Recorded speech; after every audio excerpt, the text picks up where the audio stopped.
El hombre que estás viendo es el responsable de expulsar a Steve Jobs de su propia empresa. Pasó de ser el más grande socio y mano derecha a convertirse en su enemigo dentro de la misma empresa. Años antes de la tragedia, Steve Jobs trajo a John Sculley en 1983. Pensó que estaba fichando al aliado perfecto, pues Sculley no era cualquier ejecutivo, era el presidente de PepsiCo, el hombre detrás de campañas millonarias que habían convertido a Pepsi en un rival directo de Coca-Cola. En otras palabras, sabía venderle cualquier cosa a cualquiera, y eso era justo lo que Apple necesitaba. Lo que Jobs nunca imaginó es que ese mismo talento para los negocios sería el arma que terminaría usándose en su contra. De hecho, lo convenció con una frase que quedó grabada para la historia: ¿quieres vender agua azucarada toda tu vida o quieres cambiar el mundo? De esta manera, Sculley aceptó. Al inicio todo funcionaba. Jobs tenía la visión y Sculley la experiencia para hacer crecer el negocio. Pero esta combinación duró muy poco, porque mientras su producto estrella, la Macintosh, que era una computadora revolucionaria para su época, no estaba vendiendo tanto como esperaban, y la paciencia dentro de Apple empezó a romperse. Y ahí fue cuando su mayor acierto se convirtió en su peor error. Dentro de Apple ya no había solo presión, había una gran guerra interna que cada vez se hacía más evidente. Steve Jobs estaba completamente obsesionado con la Macintosh, insistía en que era el futuro, pero la realidad era otra. El producto era caro, limitado y no estaba vendiendo como se esperaba, mientras que el viejo Apple II seguía siendo el que mantenía viva la empresa. Eso comenzó a generar dudas, no afuera sino dentro de su propio equipo. Y aquí es donde la historia empieza a ponerse incómoda, porque Jobs no era el líder inspirador que muchos imaginan hoy. Era brillante, sí, pero también impredecible. Podía enamorarse de una idea en la mañana y destruirla por completo en la tarde. Había empleados que incluso evitaban cruzarse con él en los pasillos, porque una simple conversación podía terminar en un despido. Su propio equipo tenía un apodo para esos momentos: el campo de distorsión de la realidad, porque Jobs podía convencerte de algo imposible o hacerte sentir que no servías en cuestión de minutos. Ese ambiente empezó a pasar factura. Ingenieros claves se cansaban, ejecutivos perdían la paciencia poco a poco, y Jobs empezó a quedarse solo. Esto conecta con algo aún más importante, porque para ese punto Apple ya no era una startup en un garaje, era una corporación con junta directiva, inversionistas y presión por resultados. Esto quería decir que Jobs seguía siendo el fundador, pero ya no tenía control absoluto. Ahí es donde John Sculley empieza a tomar ventaja. Él no tenía la visión revolucionaria de Jobs, pero tenía algo que en ese momento pesaba más: estabilidad. Sabía hablar con inversionistas, sabía leer números y sobre todo sabía cómo moverse políticamente dentro de la empresa. Lo que para Jobs era intuición, para Sculley eran decisiones calculadas. Pero lo que realmente encendió todo no fue un producto, fue una traición interna.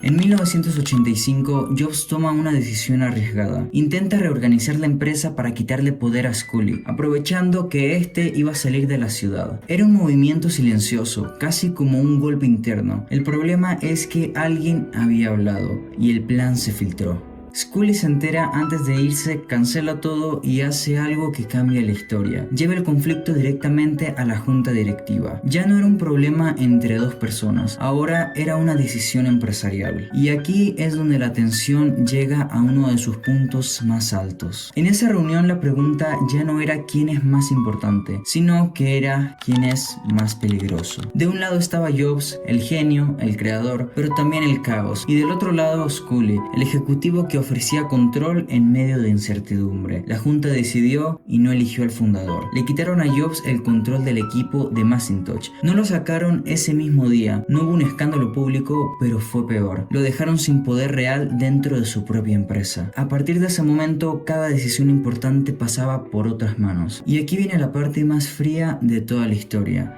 el aislamiento.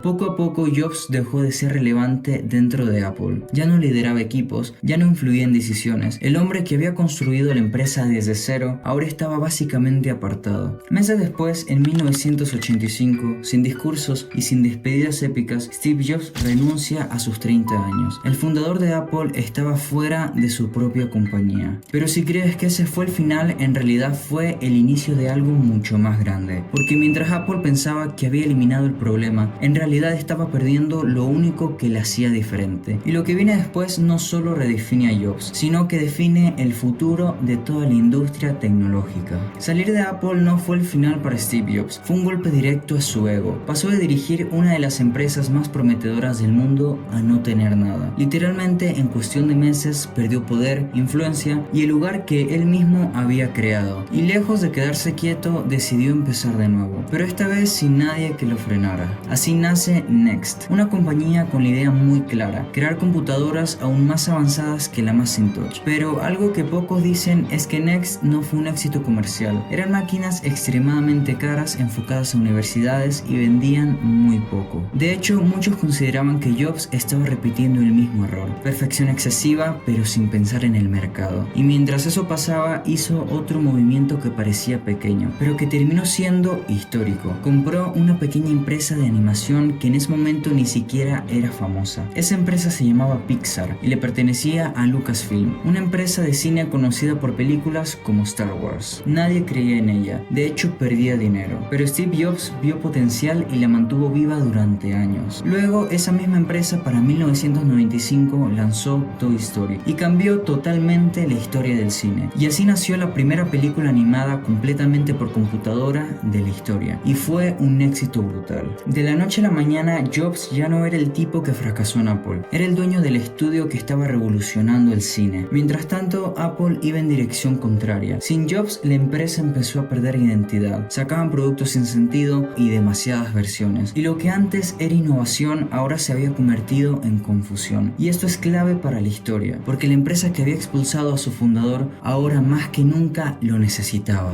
ya que Apple al principio de los 90 estaba al borde del colapso, perdía dinero, su sistema operativo estaba obsoleto y no tenían una dirección clara. Fue entonces cuando toman una decisión que parecía imposible años atrás: comprar Next. Y con esa compra, Jobs regresa a Apple, pero no regresó como un empleado más, regresó con ventaja, porque el sistema operativo de Next era justo lo que Apple necesitaba para sobrevivir. Y poco a poco empezó a recuperar poder dentro de la empresa, primero como asesor, luego como líder interino y después tomando decisiones clave, hasta que pasó lo inevitable. En 1997, Steve Jobs vuelve a tomar el control de Apple. El mismo hombre que fue apartado ahora estaba de regreso, pero con más experiencia, más control y una visión mucho más clara. Porque Jobs simplificó todo, eliminó productos innecesarios, enfocó correctamente la empresa y empezó a construir lo que hoy conocemos como iMac, iPod, iPhone, entre otros productos. Apple no solo se recuperó, se convirtió en una de las empresas más valiosas del mundo. Sin embargo, hay un detalle clave que casi nadie menciona, y eso es que cuando Jobs volvió a Apple, estaba a semanas de quedarse sin dinero. Y esto no es una exageración, porque la empresa literalmente estaba al borde de desaparecer. Es entonces que hizo algo que nadie esperaba. Para 1997, Jobs sube al escenario y anuncia una alianza con su mayor rival,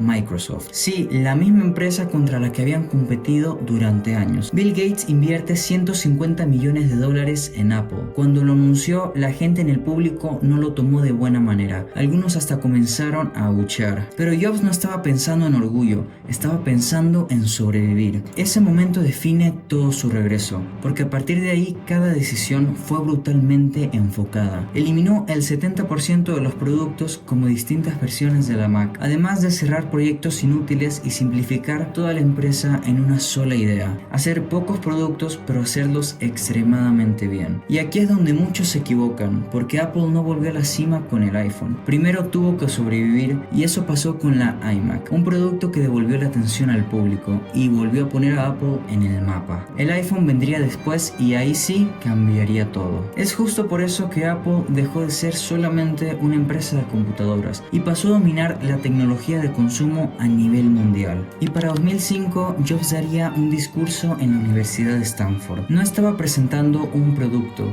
estaba hablando de su vida. Y ahí suelta una frase que resume toda esta historia: ser despedido de Apple fue lo mejor que me pudo haber pasado. No lo dijo por motivación barata, lo dijo porque perderlo todo fue lo que le permitió construir algo mucho más grande después. Y si conectas todo, te das cuenta de algo: si Apple no lo hubiera expulsado, probablemente no habría creado Next, nunca habría invertido en Pixar y tal vez nunca habría regresado siendo la misma persona que terminó salvando la empresa. Así que al final no fue solo una expulsión, fue Fue el punto de quiebre que creó al Steve Jobs que el mundo recuerda hoy. Y eso cambia completamente la pregunta del inicio. No es si Apple ganó o perdió, es si necesitaban perder a Steve Jobs para que pudiera convertirse en quien realmente era. Si este video te gustó, no olvides suscribirte y darle like a este video para que yo pueda seguir subiendo más contenido como este. También te invito a compartir este video para que más personas sepan lo que tú ya sabes. Así que sin nada más que añadir, nos vemos en un próximo video. Chao.